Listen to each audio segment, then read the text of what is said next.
next artist being set up at this point, and this is the last night of the festival. It wouldn't surprise me if we get out of here a little late tonight, because we're scheduled to end at the half hour, but the concert's running a little behind and we're not going anywhere, so stay right with us. I mean, there's a lot more coming, and this next guy, Lionel Hampton, is just not only one of my all-time favorites, he is a giant of jazz that has done so many things in terms of making the vibraphone an instrument that is really a major instrument. Most people thought of the vibraphone as just a miscellaneous, something that the drummer did every now and then. But when Hamp came along, all of that changed, and it changed never to go back to miscellaneous again. He's really got something very special. He'll be joining us in just a moment, and we'll get a chance to talk to yet another living legend, Lionel Hampton. The Ham, the guy that's put together more big bands and discovered more people. As a matter of fact, one of his discoveries, Miss Dinah Washington, was a lady who set the style for many of the singers, not only in Chicago, but all around the world. And when she sang with Ham, I mean, she really got into some blues that was not only representative of the South Side, but blues from all over. Lionel Hampton has just joined us, and we have, he's looking to check to make sure that all the guys are all set up with the drums and getting everything in order. Good evening, Hamp. How are you? Hello, Billy Taylor. But this is quite a affair out here, huh? It sure is, and a lot of people out here to hear you, because Hamp is awfully big in Chicago, as you know. Oh, boy. Welcome to Chicago. Just fine. Thank you, Billy. And, you know, I want to say that the last time I saw you was we was doing a little session together. Huh? That's right. It was a lot of fun. Listen, you know, one thing I have to say this on the air, Ham. To perform with you is really a marvelous experience for someone like me. You have what very few people have, and that's absolute time. And I mean, it's impossible to go wrong when one plays with Lionel Hampton. You know that? Well, Billy, thank you so much. I mean, the same with you, man. You are the complete musician. You know, outside of being such a great talent that you are, and one of the world's most foremost pianists and arrangers, conductors, you know where it is. Well, where thank you. At all times, you know, and that's so necessary in music to know where you're at. You know. Thank you very much. As the boys say, from whence you came. That's right. That's right. Well, you played in Chicago quite a lot, and have you any particular memories about this town as a place that you've played many occasions? Well, you know, I was raised up here. I was come from the South. I was born in Louisville, Kentucky, but my parents' home was in Birmingham, Alabama. Uh-huh. And when I was a youngster, when the families was waiting, you know, to get a tag to come up north for better education and better living conditions for their families, well, I came up this part of the country with my family, and I went to school here. I went to Catholic school. Did you really? Yeah. First of all, I went to Holy Rosary Academy, which is for boys outside of Chicago here, about 70 miles up in Wisconsin, College, Wisconsin. And then when I came back, well, I joined. I enrolled in St. Monica Grammar School. And from there, that's how I got my training, because when I was at College, Wisconsin, Orchestra Academy, they had a drum and bugle corps, and I applied for the drums there, and a sister by the name of Sister Peters taught me the rhythmists on drum. 26 rhythmists, man. She taught me perfectly. And when I came back to Chicago after spending a year up there, as I said before, I enrolled in St. Monica's Grammar School, and right down the corner from St. Monica's Grammar School, which St. Monica's Grammar School was located at 37 Wabash Avenue, at 37 and Michigan Boulevard, at the home of the late Madam Schumann-Hike. She turned her home over to Mr. Abbott, who was the editor of the Chicago Defender newspaper, because he wanted to have a newspaper boys band, and she gave him this beautiful mansion for a conservatory. And this is where we practiced and we learned our trade, learned our instruments, and we had very fortunate enough to have a great band leader by the name of Major N. Clark Smith. N. Clark Smith? Yeah, Major N. Clark Smith was his claim to fame was that he was the bandmaster for the great Theodore Roosevelt Rough Riders. Really? Yes, and he was just a thorough musician. He said that any time a person played an instrument, they should know harmony. And he was really a professor and a great adversary and a great teacher of German solfeggio harmony. Oh. And so when I was taking up the drums with him to be a percussionist, I got harmony lessons along with him. You had to sing And I solfege played under too? him for about 2 years. Oh, that's marvelous. And, learn all the chords, you Right. know. Uh-huh. The chords that you use now in numbers. Right, Well, yeah. we was doing them Figured then. bass, sure. You understand, what you call the Schillner system and Right. different other systems, the Billy Taylor system. But I was very fortunate enough to be under him, and I learned how to play the Tiffany's, outside of playing the snare drums. drum and bass drum, and also learned how to play the xylophones. Uh-huh. Now, I played in the marching band, drums and marching band, and the concert band, I played timpanis and xylophones. And I used to play William Tell, Port and Peters, and all the overtures, and take a flute part and play it. Oh, how about that? Yeah, and so I got really a basic, a thorough music education. And so when they came along, when I got older and went to California and started playing with a teenage band out there by the name of Les Hike, well, we did audition to play with Louis Armstrong. Well, Louis Armstrong was coming to the coast end, and played with Louis Armstrong, and he didn't bring his own band. He didn't bring his own band. He just brought his music, and we backed him up. So it happened that we did a recording session with Louis. Louis liked us so well, he took us on a recording session, and in the studio we were setting a set of Vibraphobs, and they're just using the Vibraphobs like for boom, boom, boom. Right. That's the little effect or something. Little effects, yeah, that's right. And so Louis asked me, did I know anything about the instrument? Well, I tell you, I had been carrying around with me a set of orchestra bells, which had the same keyboard as the xylophone. The xylophone had the same keyboard with the Vibraphobs. And so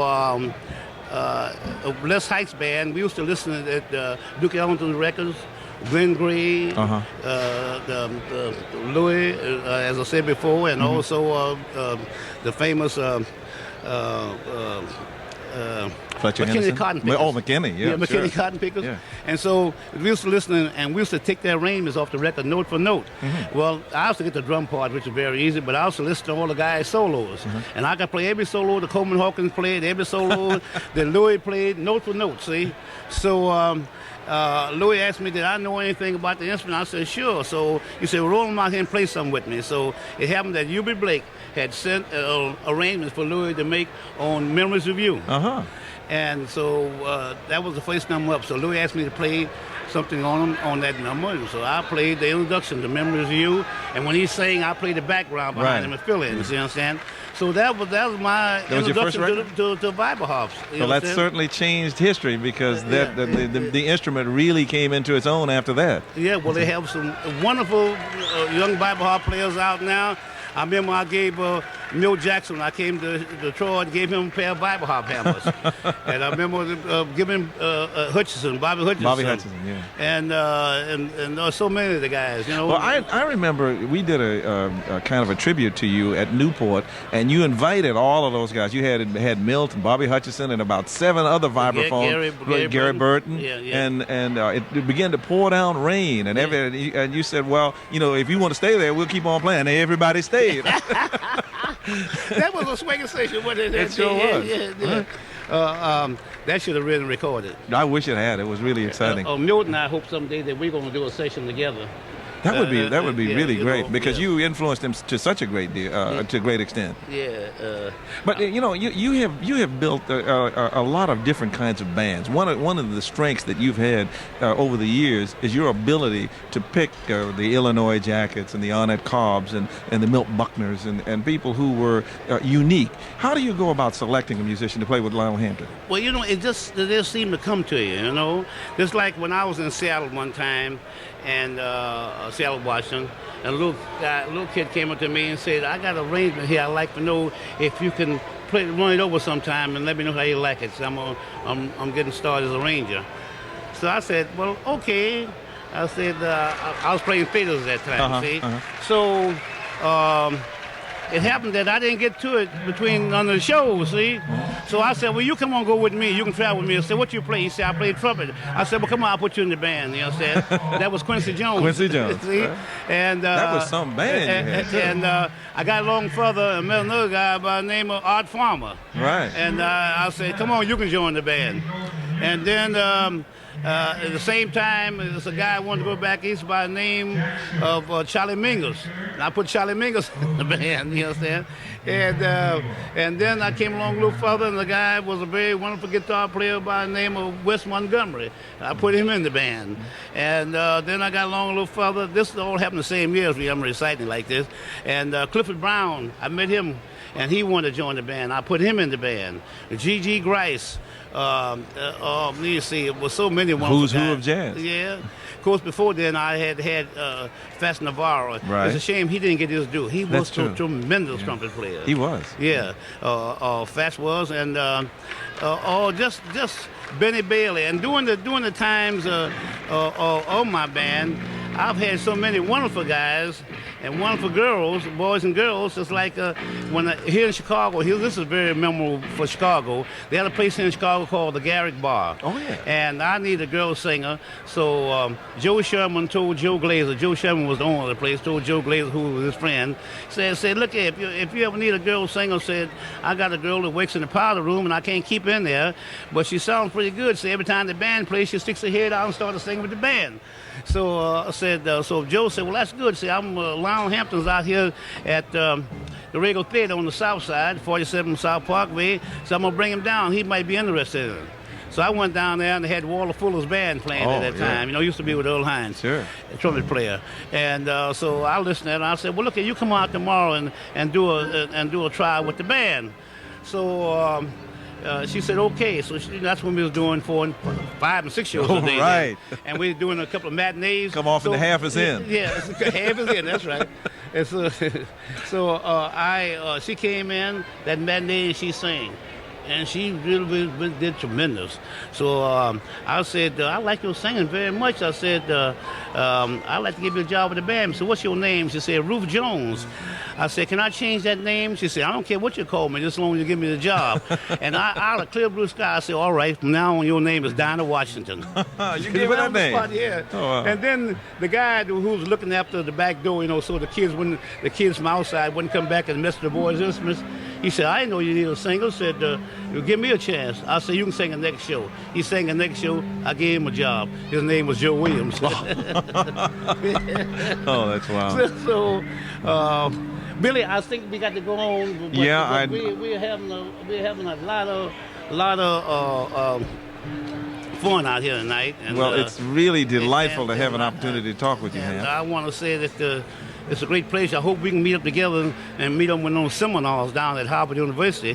That's another, just before you go, I'd like for you to tell the folks, this is on the satellite, so people all over the country will hear you. Yeah. Many people don't realize that you, like many other elder statesmen in jazz, share your experience and let other young people know what the music is really about. And you do that in seminars as well as performance. You want to talk just a moment about what you do at Howard University? Yeah, well, I'm giving seminars. I'm giving history of music.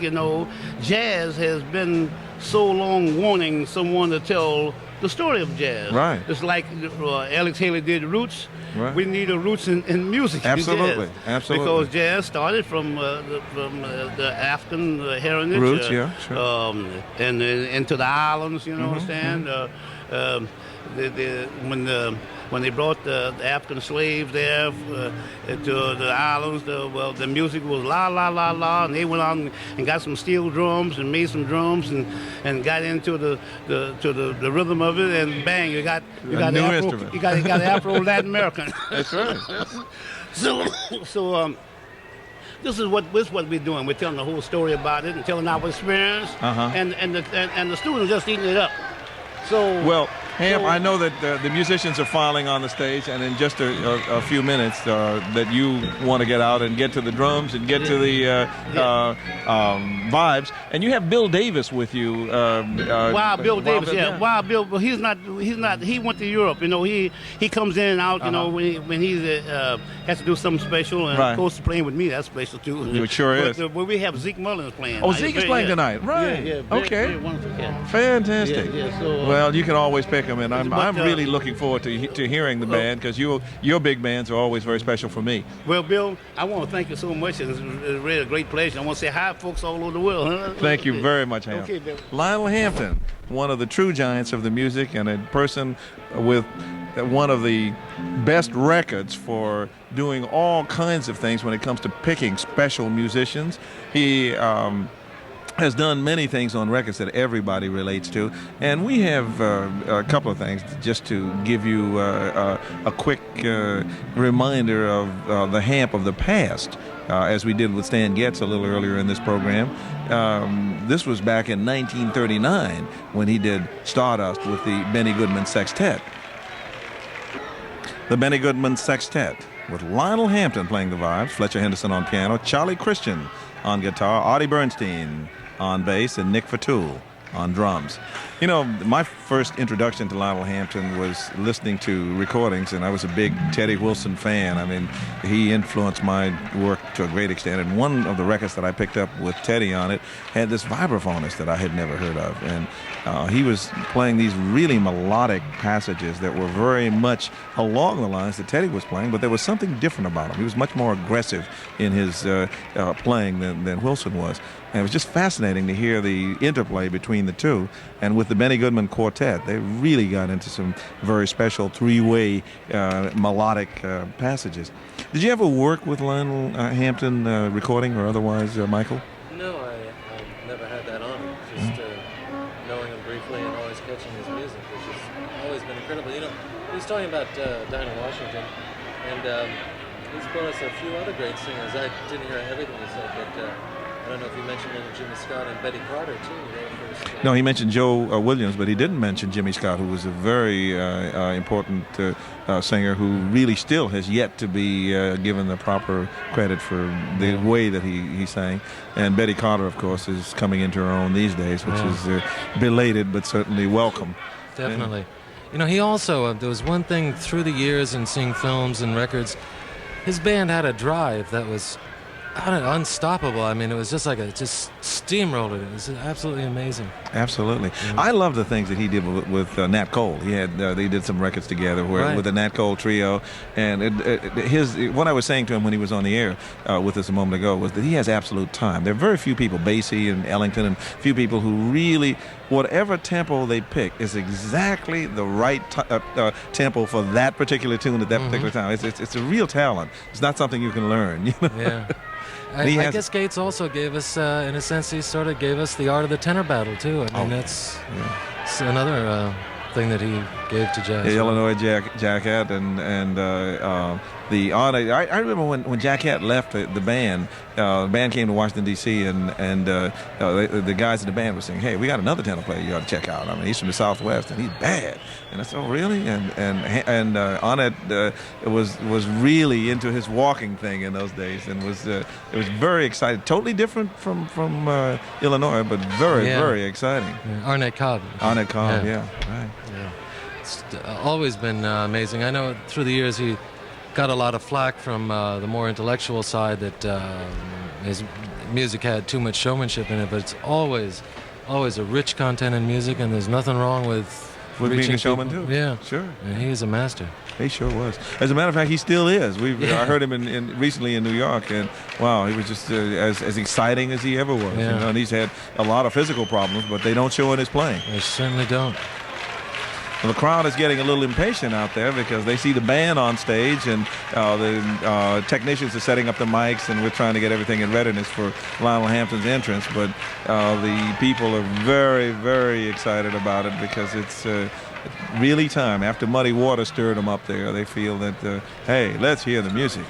And now we go back to the stage and the Lionel Hampton Orchestra.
Ladies and gentlemen, we're going to climax the second annual Chicago Jazz Festival, and I mean climax it with one of the jazz giants, a man whose very name stands for swing and drive, a true classic, a true American classic. Raised here in Chicago, let's welcome back Lionel Hampton.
Greasy Green.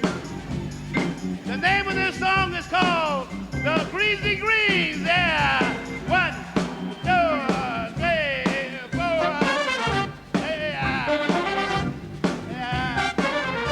Oh yeah. Oh yeah. Oh yeah, yeah.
of all, we want to thank you a million for your kind applause, huh? Thank you, huh? And we want to let you know that we love each and every one of you. And another thing, the band gonna get, okay, baby, don't worry about a thing. You know, that's my sister down there. We all sisters and brothers tonight, because we're gonna get together and swing like hell, huh? Yeah. Here's a tune, it's a great jazz classic, and all the musicians like to play on it, these chords. And we're gonna play it now, and the tune's called Cherokee, yeah. And we're gonna have now Eddie, Mr. Mullins, Zeke Mullins at the organ, Mr. Scat. Yeah.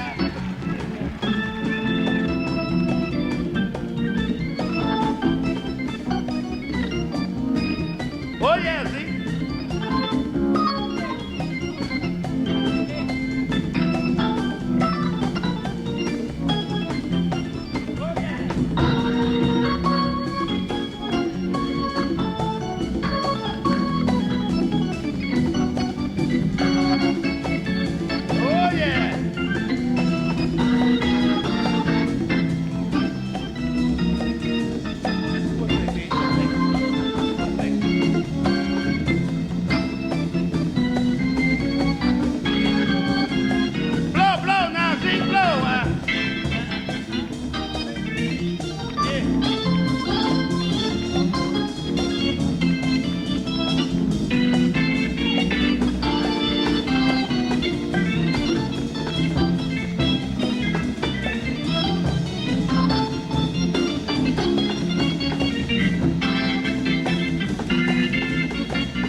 the music critics from all over the world said that jazz started in the southern part of the United States, in New Orleans.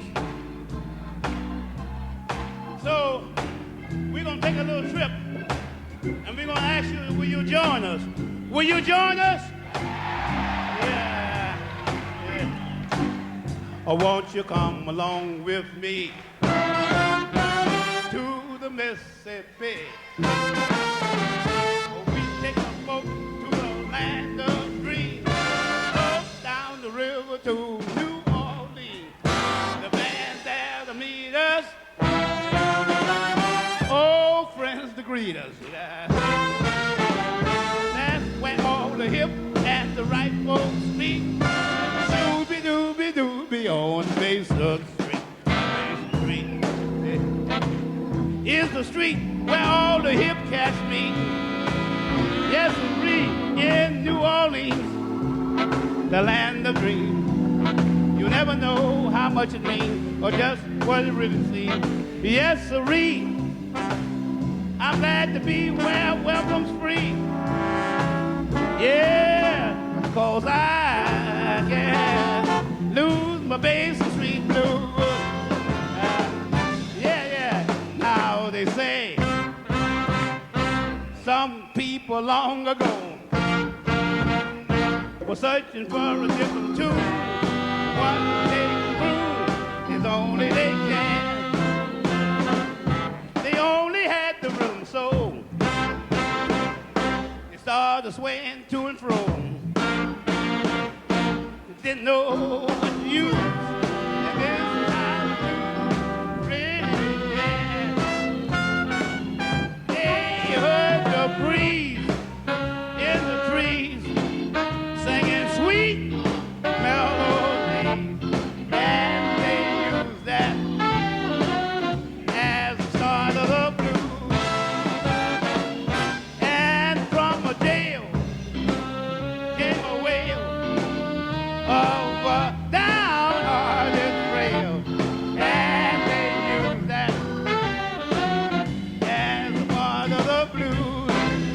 Oh yeah, from a whippoorwill high on a hill, they heard a new note.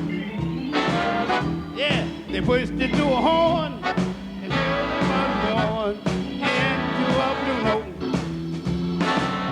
And then they nursed it, they rehearsed it, and they came out that man gave birth to the blues.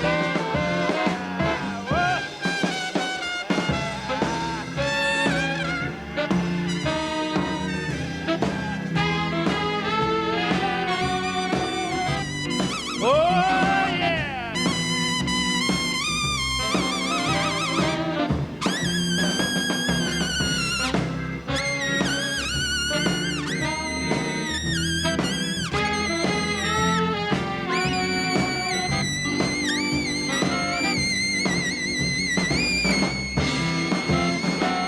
Oh yeah. They heard a new note. They pushed the door horn until it was born into a blue note. And then they nursed it, they rehearsed it, and they gave out the news that the Southland gave birth to the blues. Oh yeah, they nursed it, rehearsed it, gave out the Southland gave birth to the blues.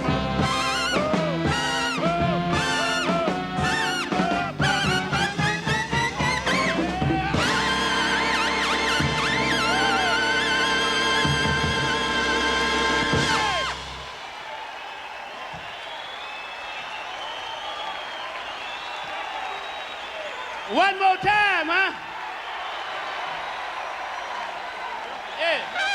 Ba, da, da, da, da. Da, da, da. Yeah, yeah, yeah, yeah. the birds of the blue.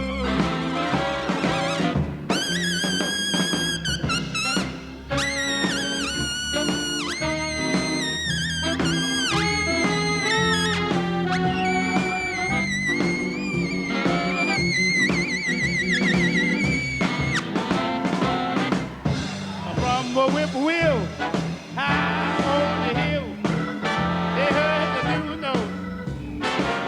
They pushed the new horn, and till it was gone, yes, it was the and then they was and they was that's the Southland. Yeah, it went to the blue. Oh, yeah. Yeah, the nurse rehearsed again.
About 8:30, you put my breakfast on the table, and you was a half an hour late.